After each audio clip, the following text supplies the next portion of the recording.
What's up, y'all? We are on our way to we're on our way to the ARC conference. That's right. This was something we couldn't mention in our goals video just yet because you hadn't mentioned it to our church. Correct.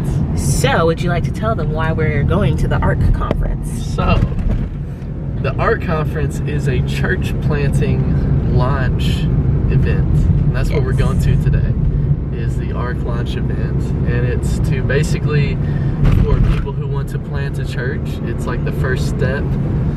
You can go here if you're anywhere between 6 months to 2 years out from planting your church.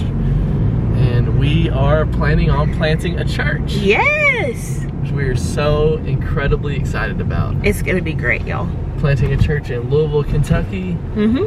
In hopefully around 2 years. Hopefully like 18 months to 2 years mark. So this is like our first step. We're going to learn how to make a timeline, how to make measurable goals for launching a church, and kind of the things we need to be thinking about and working towards. Yeah. And also get connected to a network of other churches, which we're super excited about. Yes. It's gonna be so awesome. It's gonna be a great event. We're down here in Alabama. It was a 6-hour drive, or six and a half. Yeah. 6.5 hour drive. Of course, it was a little bit longer because we had to make some stops to eat and get gas and stuff.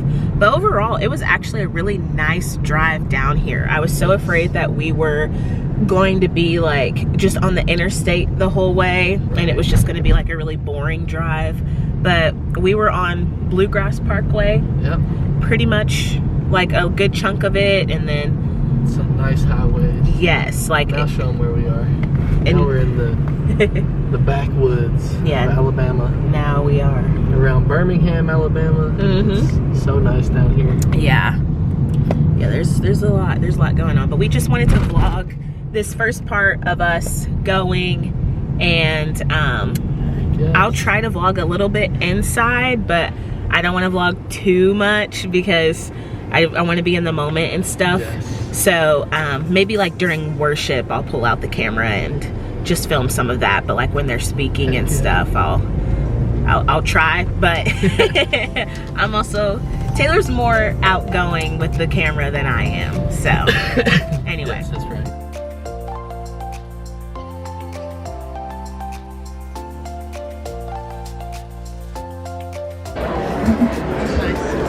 What did you say? I said smile at the camera.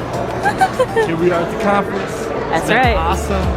It's so much fun. Learned so much. So inspired. That's right. It's incredible. Come on. Met some awesome people. It's actually really cool. Like, oh, if it'll focus. Okay. Super cool. And the sign's awesome too. Alright, y'all. It is the next day. What's up? Good morning. The first day was really good. I felt like they had incredibly biblical teaching and just incredible advice, great guidance on how to start your very own church. It was incredible. We were there all day. Yes. But we learned so much yesterday. We were just taking notes the whole time, writing down everything they were saying. Yeah. It was very, I mean, it's just unlike any other experience I've had. Right. In terms of learning about a topic like intensive like this. Awesome. Absolutely. What's up, guys? What's up? We are back from the conference. Yes. And we got back and we took a nap because we were tired. We did. And that nap, oh my gosh, felt so good. It was fantastic. Also, if you hear me yowling, this is Luna. She's very vocal. Very vocal kitty. Very vocal. Sounds kind of like some different kind of animal, I feel like. Yeah. Meow sometimes sounds weird. Yeah. She's super sweet though. But we wanted to hop on and tell y'all about how awesome this conference was. Yes. I feel like there's the expression drinking out of a fire hydrant. where it's like there's so much water coming at you Yeah. that it's hard to even drink because you're getting so much information. That's kind of how this was. We got so much information. A ton. So much learning, so much valuable information that we still need time to like, later on we're gonna process together and like reflect together on what all we learned, what stood out to us. Yeah. It was so incredible, baby. It was really, really good. Like, if you all don't know the story of, you know, Taylor kind of being called into church planting and stuff, how about you give them just like if you could, like, break it down into like 60 seconds, like how the Lord called you into church planting, or a minute and 30. Yeah, so when I was in 9th grade, I was getting very serious about my faith, and I was in high school, and sitting there in science class, and we were learning about the Big Bang Theory and evolution and all this stuff, and there was a classmate that told me that she believed that, and she didn't believe in God, and it just broke my heart. So that day I went home, I wrote a big note to her explaining the gospel and God's love for her and his forgiveness of sins. Yeah. And I put that into a Bible, and I gave that Bible to her the next day at school. And she wouldn't take it at first, but I convinced her to take it. And I was so glad that she did. I was so nervous doing this, y'all. Yeah. But she finally took it, and in that moment I felt God calling me and saying, this is what you're supposed to do with your life. You're supposed to tell people about me. You're supposed to reach people for me. Yeah. And that was when I got my call to ministry. And that from there it turned into a call to plant a church and reach people for God, because I think the church has so much potential. Absolutely. Y'all. Yeah. And so oftentimes people are open to, you know, Jesus. Yeah. But they're scarred by the church. They're scarred by a negative church experience that they've had. Right. So what if we could create a church that really lived like Jesus lived, and really loved people like that, to where it makes it hard for people to hate you. It makes it hard for people to be offended by you. It's still gonna happen. Of course. I mean, it happened to Jesus. They hated him. They, you know, was offended by him, and a lot of people still hate God and the way our culture is going. But you know, I just wanted to start a church that really gives life to people, spiritual life, and you know, just encourage people, and bring people who are far from God to know Him. Yeah. So that's kind of how it all started. And then when I met Atika, you know, I told her I was in Bible college at the time, preparing to plant the church. That's why I went to Bible college. That's why I'm working on my master's right now, is to be a good minister of the gospel. Yeah. And that's good. I told her that, and she, you know, I told her because I said, I feel like my wife is going to be a big part of the church. Like, I feel like it's kind of a mutual calling. That's something that God's put onto me and my wife. Right. And Atika was really into it. Yes. And that's kind of something I want to speak to as well, like, as we close out this vlog. And I know we didn't get a chance to film like a ton of stuff, but just know that the day was super, super packed, and we were sitting in the front row. That's just who we are. We were sitting in the front row. We're nerds up there taking all the notes. Yes. So I didn't want to just whip out my camera and, you know, that type of thing. So I want to speak to that too, of Taylor being called to plant a church, and then kind of meeting me and our callings coinciding with one another. Because, you know, the Lord didn't give me, you know, this vision to plant a church. The Lord didn't give me this calling to plant a church, right? Like, so my calling, I feel, is to talk to people about Jesus on social media. It's to preach the gospel on there. And that's what I've been doing since 2018, right?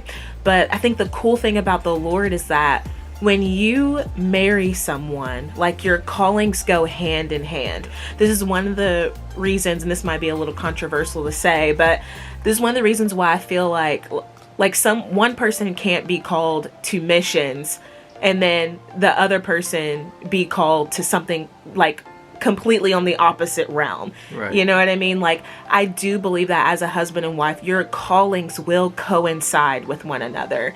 And obviously, your callings will become one, right? So if Taylor's calling is to plant a church and we marry each other, then that's also, you know, what the Lord wants me to do too. The Lord wants me to aid in that. And same with social media. Like, the Lord wants Taylor to take a part in the social media aspect as well.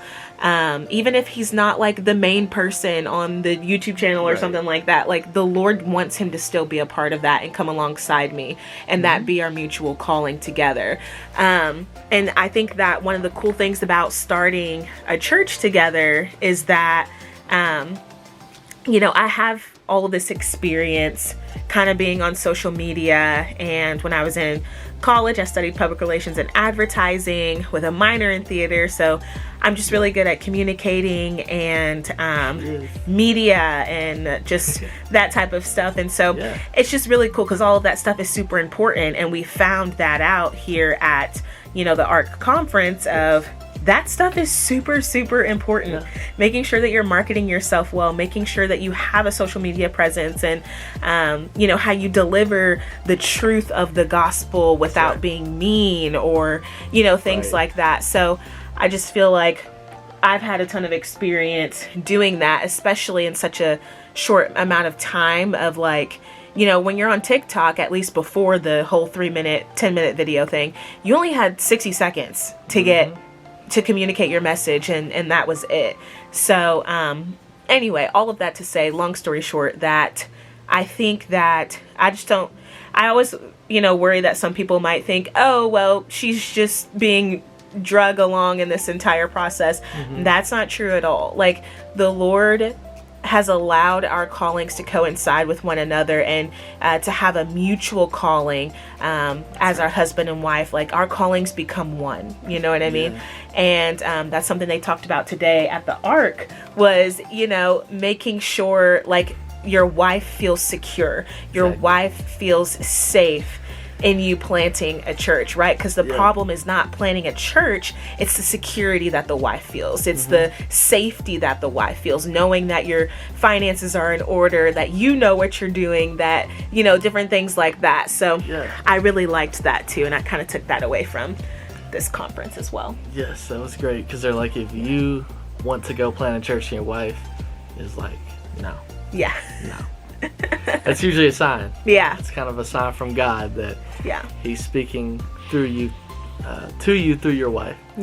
And maybe it's not time. Maybe it's not right now, or maybe it's not ever. But you know, just pump the brakes on it and wait till you get ready. I think this has taught me that, you know, we're planning on like 18 months to 2 years to plant. And while I am so excited, I think I'm going to need that 18 months to 2 years to kind of get things ready. I really want to do my homework. I want to study. I want to kind of get everything in order.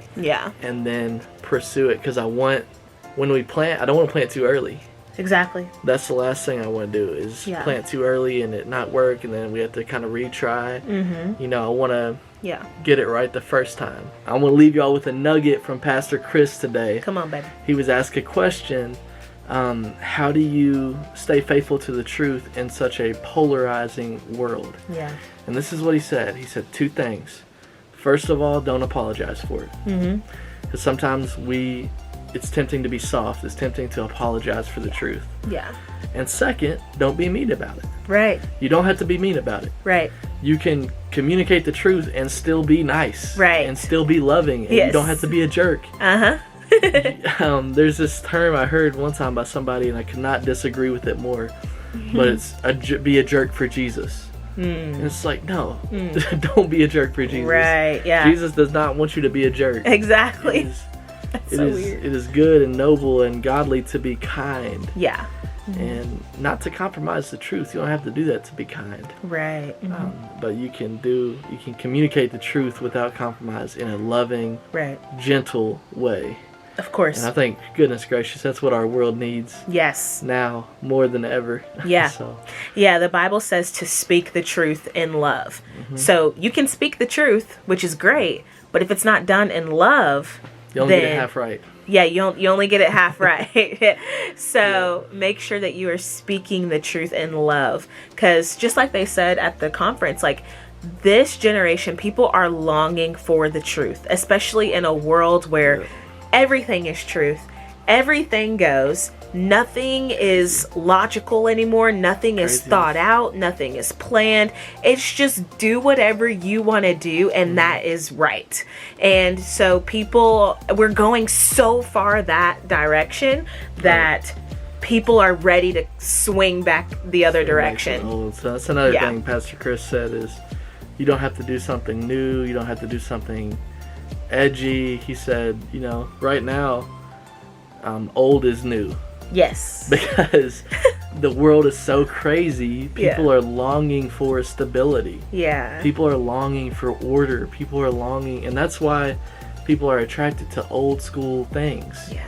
Is because it was just, this is the way it is. Mm-hmm. That's what we need more of. It's just good old fashioned just truth.